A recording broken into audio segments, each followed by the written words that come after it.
വാർത്തയിലേക്ക്. ഇടുക്കി വണ്ടിപ്പെരിയാറിൽ 6 വയസ്സുകാരിയെ പീഡിപ്പിച്ച് കൊലപ്പെടുത്തിയിട്ട് 5 കൊല്ലം തികയുന്നു. പ്രതിയെന്ന് പോലീസ് ആദ്യം കണ്ടെത്തിയ അർജുനെ കോടതി 1.5 വർഷം മുമ്പ് വെറുതെ വിട്ടിരുന്നു. കേസിൽ പുതിയ പ്രോസിക്യൂട്ടറെ നിയമിക്കുമെന്ന് മുൻ സർക്കാർ നൽകിയ വാഗ്ദാനം ഇതുവരെ നടപ്പാക്കാൻ കഴിഞ്ഞിട്ടില്ല. കേസിൽ പുനരന്വേഷണം ആവശ്യപ്പെട്ട് മുഖ്യമന്ത്രി വി.ഡി. സതീശനെ നേരിൽ കാണാനാണ് കുടുംബത്തിന്റെ പുതിയ തീരുമാനം.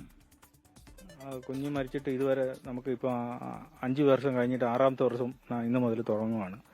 എന്നിട്ട് നമുക്ക് നീതി കിട്ടാതെ നമ്മളിങ്ങനെ ഇരിക്കുവാണ്. നിലവിലിരുന്ന മുഖ്യമന്ത്രി നമുക്ക് വാക്ക് പറഞ്ഞാണ് നമ്മൾ കൊടുത്ത പ്രോസിക്യൂട്ടർമാർ വക്കീലുമാരുടെ പേര് കൊടുത്തിട്ട് സർക്കാർ എന്ന് പറഞ്ഞത് നിലവിലുള്ള പ്രോസിക്യൂട്ടർ മതി. ഇപ്പോൾ സർക്കാരും മാറി. അപ്പോൾ നമുക്ക് നമ്മുടെ ആവശ്യപ്പെടുന്ന പ്രോസിക്യൂട്ടർ വെച്ച് തരാനും ഈ കേസ് പുനരന്വേഷണം നടത്തുകയും മുമ്പോട്ട് പോകാനും നീതി കിട്ടും എന്നൊരു പ്രതീക്ഷയുണ്ട്. മുഖ്യമന്ത്രി കാണാനായിട്ട് ഡേറ്റ് പറഞ്ഞിട്ടില്ല. കിട്ടിയാൽ ഉടനെ ഞങ്ങൾ മുഖ്യമന്ത്രി കണ്ട് ഈ കാര്യങ്ങളൊക്കെ പറഞ്ഞ് നീതി കിട്ടാനുള്ള വഴിയുണ്ടാകും. രാഹുൽ വിജയൻ ഇടുക്കിയിൽ നിന്ന് വാർത്ത അപ്ഡേറ്റ് ചെയ്യും. പറയൂ രാഹുൽ.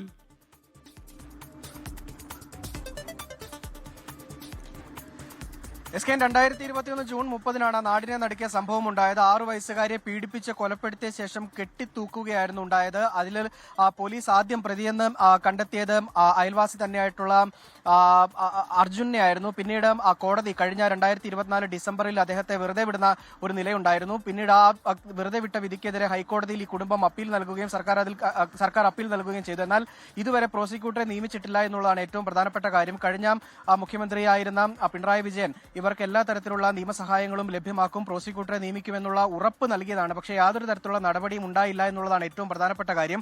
ഒരു 6 വയസ്സുകാരി പീഡനത്തിനിരയായി കൊല്ലപ്പെട്ടിട്ട് 5 വർഷം കഴിഞ്ഞിട്ടും ആ കുടുംബത്തിന് നീതി ലഭിച്ചില്ല എന്ന് പറയുമ്പോൾ, ആ കുട്ടിക്ക് നീതി ലഭിച്ചില്ല എന്ന് പറയുമ്പോൾ അത് ആശങ്കയുണ്ടാക്കുന്ന കാര്യം തന്നെയാണ്. എന്തായാലും പുതിയ മുഖ്യമന്ത്രി വി.ഡി. സതീശനെ നേരിൽ കണ്ട് ഇക്കാര്യങ്ങൾ ആവശ്യപ്പെടുകയും പുനരന്വേഷണം വേണമെന്ന് പറയുകയും ചെയ്യും എന്നുള്ളതാണ് ഈ കുട്ടിയുടെ പിതാവ് പറയുകയും ചെയ്തിരിക്കുന്നത്. അടിയന്തരമായി തന്നെ ഈ പബ്ലിക് പ്രോസിക്യൂട്ടറെ നിയമിക്കുന്നതിലുൾപ്പെടെ തീരുമാനം ഉണ്ടാക്കണം എന്നുള്ളതാണ് ഈ കുടുംബത്തിന്റെ ആവശ്യവും. എന്തായാലും അത് അടിയന്തരമായിട്ട് വേണ്ടത് തന്നെയാണ്. എന്തായാലും ഈ അന്വേഷണത്തിലുണ്ടായ വീഴ്ചയാണ് ഈ പ്രതിയെന്ന് കണ്ടെത്തിയ ആളെ വെറുതെ വിടാൻ ഇടയാക്കിയത് എന്നുള്ളതാണ് ഈ കുടുംബം ആരോപിക്കുന്നത്. അർജുൻ തന്നെയാണ് ഈ കൊലപാതകം നടത്തിയിട്ടുള്ളത്, കുറ്റകൃത്യം നടത്തിയിട്ടുള്ളത് എന്നുള്ള വാദത്തിൽ ഉറച്ചു നിൽക്കുകയാണ് കുടുംബം. അതുകൊണ്ട് തന്നെ അർജുനെതിരെ വീണ്ടും അന്വേഷണം എന്നുള്ളതാണ് ഈ 5ാം വർഷത്തിലും ഈ കുടുംബം ആവശ്യപ്പെടുന്നത്.